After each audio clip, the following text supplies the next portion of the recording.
मित्रांनो, एकदा काही मानसशास्त्रज्ञांनी एक प्रयोग करायचा ठरवला। त्यासाठी त्यांनी अनेक जणांना बोलावलं, समोर बसवून त्यांना संमोहित करून त्यांनी अनेक प्रकारच्या सूचना दिल्या।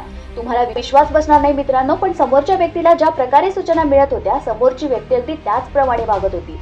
जसे की एका व्यक्तीला सांगण्यात आलं की तू कुत्रा आहेस, तर ती समोरची व्यक्ती अगदी कुत्र्यासारखं वागत होती। दुसऱ्या व्यक्तीला सांगण्यात आलं तू मांजर आहेस, तर ती समोरची व्यक्ती अगदी मांजर असल्यासारखं वागत होती। मित्रांनो, हे सगळं असं का घडलं असावं, या मागचं कारण तुम्हाला जाणून घ्यायचं आहे का? जर हे तुम्हाला जाणून घ्यायचं असेल तर हा व्हिडिओ तुम्ही नक्की ऐका।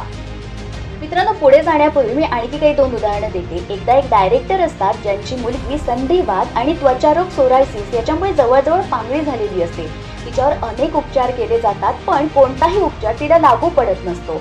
त्या मुलीच्या आजारामुळे वडील सतत हताश असतात, टेन्शनमध्ये असतात आणि ते आपल्या मित्रमंडळींशी बोलत असताना कायम असं म्हणत असतात की माझ्या मुलीला मला कोणत्याही परिस्थितीत बरं झालेलं पाहायचंय, त्यासाठी मी माझ्या मुलीला माझा उजवा हात द्यायला सुद्धा तयार आहे। असेच बरेच दिवस जातात आणि हे कुटुंब एकदा फिरायला जातं आणि फिरायला गेल्यावर तिथे त्यांच्या गाडीचा अपघात होतो आणि त्या अपघातात त्या डायरेक्टरला स्वतःचा उजवा हात गमवावा लागतो। हॉस्पिटलमध्ये गेल्यानंतर उपचार झाल्यानंतर जेव्हा ते घरी परततात तेव्हा त्यांच्या लक्षात येतं की आपल्या मुलीची तब्येत ही बरी झालेली असते। असं का घडलं असावं? आणखी एक उदाहरण, एक आजी असते जिला तिच्या स्मरणशक्तीचा फार गर्व असतो। तिला सतत असं वाटत असतं की मी सगळ्या गोष्टी लक्षात ठेवते, पण जसं जसं तिचं वय वाढत जातं तसं तसं तिच्या लक्षात येतं की आपण अनेक गोष्टी विसरायला लागलोय आणि त्याचं ती फार टेन्शन घेते। त्या टेन्शनमध्ये आणखी ती काही गोष्टी विसरायला लागते। ती सतत स्वतःशी एकच म्हणत असते की नाही, माझ्या म्हातारपणामुळे मी अनेक गोष्टी विसरतेय। पण काही दिवसांनी ती स्वतःच्या विचारांमध्ये असा बदल करते की 3 आठवड्यात ती जशी होती, तिची स्मृती जशी होती तशी ती परत येते। मित्रांनो, हे सगळं का घडत असावं? याचं कारण एकच आहे, ते म्हणजे आपलं मन। आपलं मन कसं काम करतं याबद्दलच आज मी बोलणार आहे। हे बघा मित्रांनो, कसं असतं ना, आपल्याला दोन मन असतात। एक म्हणजे चेतन मन, ज्याला आपण कॉन्शियस माइंड म्हणतो, आणि दुसरं म्हणजे अचेतन मन, ज्याला आपण सबकॉन्शियस माइंड असं म्हणतो। ही दोन मनं म्हणजे काही वेगळी नाहीयेत, पण नक्कीच यांची काम करण्याची पद्धत मात्र फार वेगळी आहे। ते जाणून घेणं खूप महत्त्वाचं आहे। आता आपण जाणून घेऊया की ही दोन मनं कशी काम करतात। चेतन मन आपल्याला निवड करायला शिकवतं। फॉर एक्झाम्पल, मला एखादं फूल आवडलं किंवा मला एखादा पार्टनर आवडला, तर या गोष्टी चेतन मनामुळे होतात। आणि अचेतन मन म्हणजे काय, तर आपल्या शरीरात होणाऱ्या अनेक गोष्टी, जसं की रक्ताभिसरण संस्था असेल, आपली पचन संस्था असेल किंवा आपलं श्वसन असेल, या सगळ्या गोष्टी या अचेतन मनामुळे घडत असतात। मित्रांनो, आपलं जे अचेतन मन असतं म्हणजे सबकॉन्शियस माइंड जे असतं, ते आपल्याशी कधीच वाद घालत नाही। जर तुम्ही त्याला एखादी चुकीची इन्फॉर्मेशन जरी पुरवली तर ते तर्क करत बसत नाही, तीच गोष्ट खरी मानतं आणि त्याच्यावर लगेच प्रोसेस स्टार्ट केली जाते।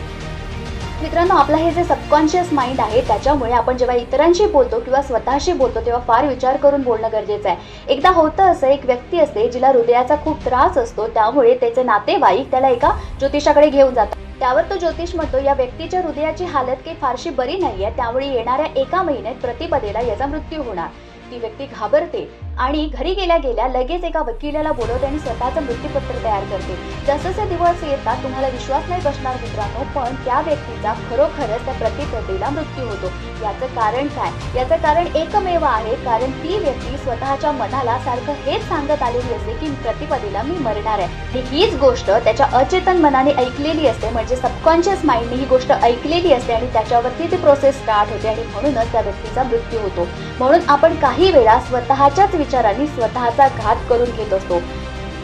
मित्रांनो, हे जे अचेतन मन आहे ना, ते आपल्याशी वाद घालत बसत नाही। त्यामुळे जेव्हा तुम्ही तुमच्या मनाला म्हणता की मला हे जमणार नाही, मी हे करू शकणार नाही, मला इथे काहीच यश मिळत नाही, तेव्हा तुमच्या बाबतीत ते तसंच घडतं, कारण सबकॉन्शियस माइंड आहे ते तुमचं ऐकत असतं। मित्रांनो, काही वेळा काय होतं, आपल्या वाट्याला अनेक दुःख येतात आणि त्या दुःखात आपण अनेक गोष्टी बोलून जातो ज्या आपल्याला माहीतही नसतात।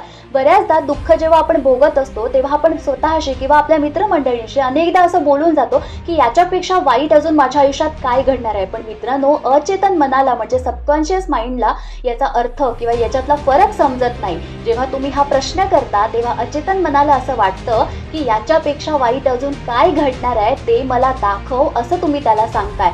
त्यामुळे लगेच त्याच्यावर काम करायला सुरुवात होते आणि तुमच्या आयुष्यात याच्यापेक्षा अजून काय वाईट आहे असे प्रसंग तुमच्या वाट्याला यायला सुरुवात होतात। आणि म्हणूनच मित्रांनो, या सबकॉन्शियस माइंडची ताकद तुम्हाला कळणं फार गरजेचं आहे. तुम्ही जेवढे निगेटिव्ह विचार कराल तुमच्या बाबतीत तेवढंच निगेटिव्ह घडत जाईल आणि तुम्ही जेवढे पॉझिटिव्ह विचार करत राहाल तेवढंच तुमच्या बाबतीत पॉझिटिव्ह घडत जाईल. पण त्याआधी पॉझिटिव्ह आणि निगेटिव्ह यामधला फरक जो आहे तो तुमच्या लक्षात येणं फार गरजेचं आहे. जर तुम्हाला या मनाबद्दल अजून जाणून घ्यायचं असेल किंवा स्वतःला कसं डेव्हलप केलं पाहिजे याबद्दल जाणून घ्यायचं असेल तर हा व्हिडिओ नक्की लाईक करा, शेअर करा आणि हो, कमेंट देखील नक्की करा. भेटूया पुढच्या व्हिडिओमध्ये. धन्यवाद.